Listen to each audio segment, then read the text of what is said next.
let's get right into it. We've all been there, right? In a classroom, you ask a question and crickets, just deafening silence. Or you get the complete opposite, total chaos. So today, we're going to break down the discussion method. It's a really powerful tool for finding that perfect balance and, making sure every single voice in the room actually matters. I mean, it's the classic dilemma for any educator. You can stand up there and give this perfectly polished lecture to a room full of silent, passive faces. Or you can open up the floor and risk the whole thing just spiraling off into a random conversation about anything but what you're trying to teach. So how do you get out of that trap? And this really lays out the two ways it can go wrong. On one side, the boring lecture. It's just a data dump. It's passive and engagement is basically zero. Then on the other side, you've got total chaos, where it goes off topic, the same 2 or 3 students do all the talking, and there's no real point to it all. Neither of these is real learning. Okay, so let's talk about the solution. Why is a well-run discussion so darn effective? It's not just about, being interactive or filling time. There is some actual science behind why talking things through is such a fundamental part of how we learn. This is really the heart of it, and this isn't some new idea either. This research goes all the way back to 1986. What Cashin and McKnight found is that lectures are good for giving you the facts, but discussions, they force your brain to do something much, much harder. You have to apply information, analyze it, and evaluate it. That's what we call higher order thinking. And fast forward to today, a brand new study from 2024 totally backs this up. It found that when students are in a discussion, they show heightened cognitive behavioral engagement. What does that mean in plain English? It means they aren't just sitting there listening. Their brains are firing on all cylinders, processing, connecting ideas, and really engaging with the material. Okay, so we're sold on the why. Now let's get into the how, because this is not a one-size-fits-all kind of thing. There are really 2 main ways to structure a discussion, and which one you pick really depends on what you want to achieve with that day's lesson. So let's break these down. First, you have the teacher-led model, where you're kind of like a Socratic guide. This is fantastic for really dense subjects like science or history, especially after you've just given a lecture. It lets you steer the conversation and gently correct any misconceptions as they pop up. On the other hand, you have the student-led model, like the 3D method. This one's all about getting students to teach themselves, and the research shows it's amazing for retention, especially if they've done a bit of reading on their own first. So what in the world is this 3D method? Well, it's a really cool student-led framework that's getting a ton of buzz in higher education, and it's super simple. It just stands for 3 things: distribute, discuss, and develop. Here's how it works. First, you distribute the workload. You break the class into small groups, or pods, and give each one a different piece of the puzzle to work on. This basically kills that free rider problem where one person does all the work. Then they discuss. The pod members actually teach each other what they've learned.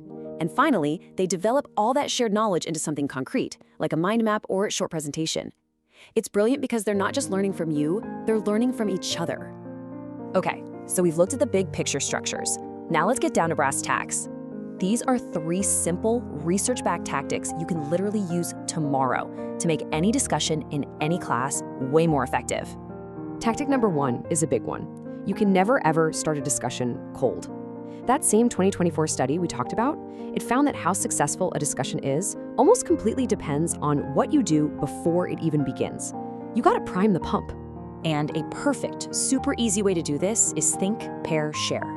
All you do is give students 60 seconds, just 1 minute, to silently write down a single thought before anyone starts talking. This is such a powerful strategy for equity.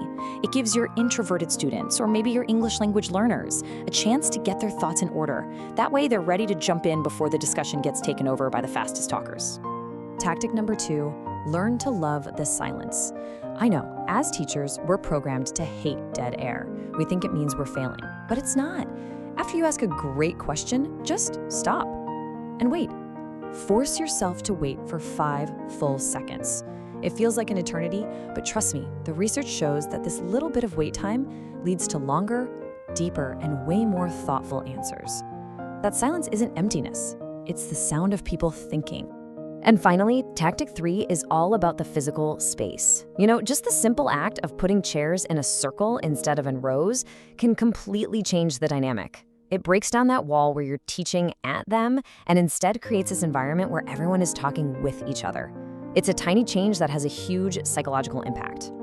And if you're using small groups, size is everything. The research from medical schools that have perfected the 3D method, it all points to a sweet spot of 4 to 6 students per group. Why? Well, think about it. In a group of 8 or 10, it's pretty easy for someone to just kind of hang back and hide. But in a group of 4, everybody has to pull their weight. Everyone has a role.